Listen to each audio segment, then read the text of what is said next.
दोस्तों से गुजारिश करूंगा तो ये शुरू कर रहे हैं। देखें ये प्रोग्राम खालिस्तान और प्योर अमन उनकी जर्नलिस्ट के लिए है जिन्होंने 75 साल के दौरान पाकिस्तान फेडरल यूनियन आई है।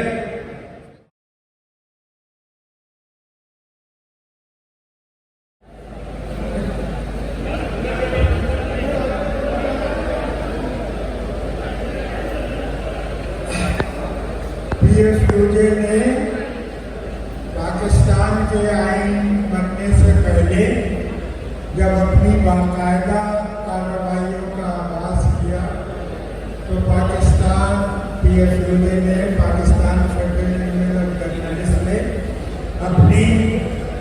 अपना आइन बनाया। सबसे अहम बात यह है। दूसरी अहम बात यह है कि पाकिस्तान में पीएफयूजे ने पाकिस्तान में इस बात की जरूरत को महसूस किया कि अगर पाकिस्तान में आज़ादी सहाफ़त